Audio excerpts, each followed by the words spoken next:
और मुझे याद है कि एक जमाना था,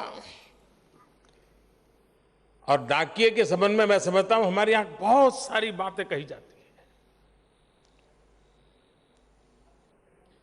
सरकारों के प्रति विश्वास कभी डगमगाया होगा, लेकिन डाकिये के प्रति कभी विश्वास नहीं था।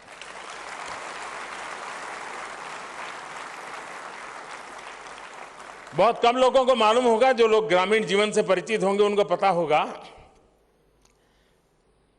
कि दशकों पहले डाकिया जब एक गांव से दूसरे गांव जाता था तो उसके हाथ में एक भाला रहता था।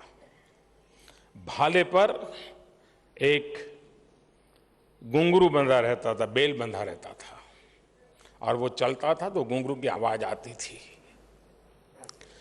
एक गांव से दूसरे गांव जब डाकिया जाता था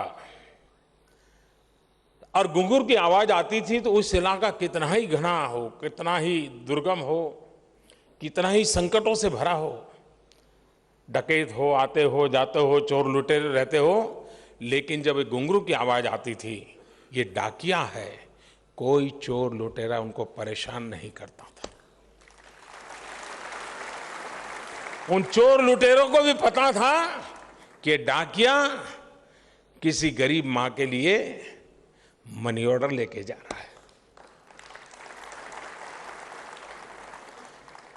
आपको मालूम होगा, अभी तो एक घर में पता हर कोने में शायद घड़ी पड़ी होगी, लेकिन पहले गांव में शायद एक आध टावर हो तो घड़ी होती थी, वरना घड़ी कहां होती थी।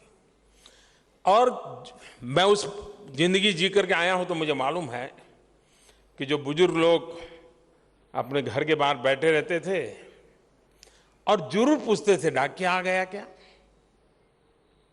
शायद कोई बुजुर्ग ऐसा नहीं होगा जो दिन में 2-4 बार ये पूछता ना हो डाकिया आ गया क्या।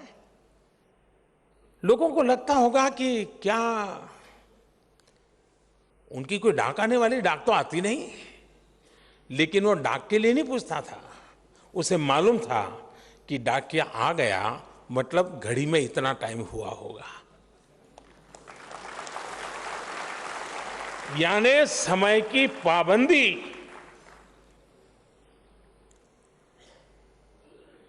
डाकिया आया कि नहीं आया,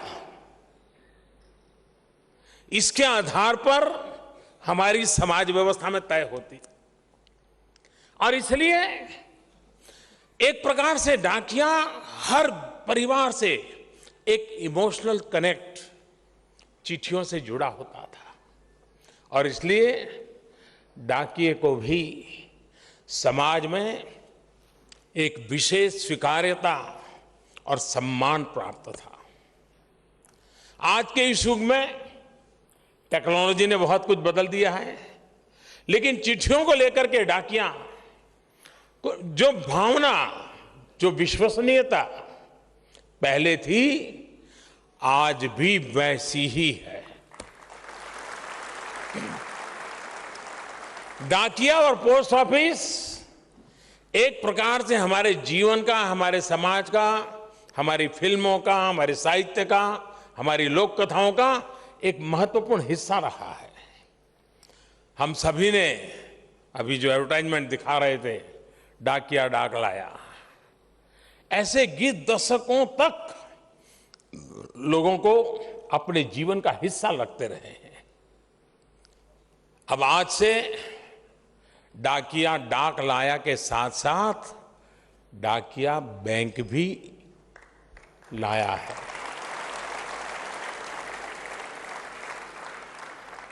दशकों पहले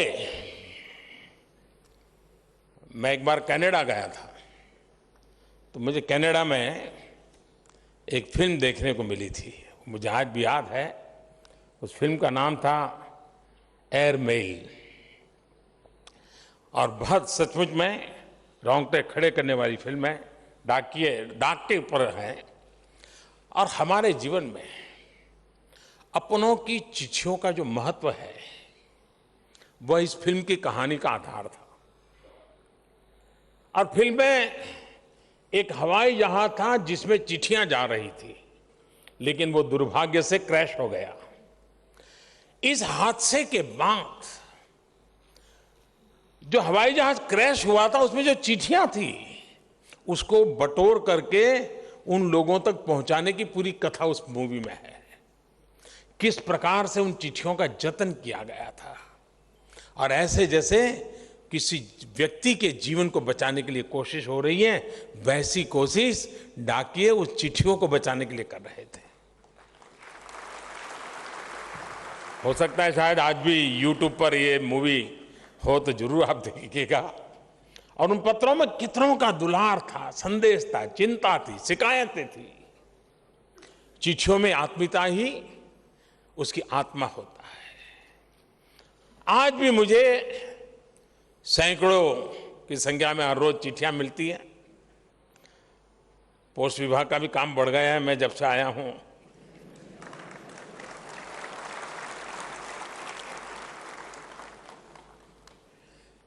कोई चिट्ठी तब लिखता है ना जब उसको भरोसा हो।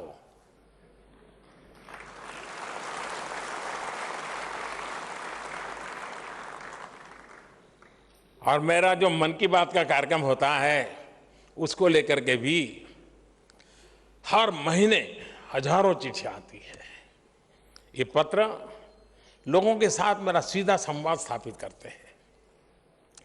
जब वो चिट्ठियां पढ़ता हूं तो लगता है कि लिखने वाला सामने ही है, अपनी बात सीधे मुझसे कह रहा है।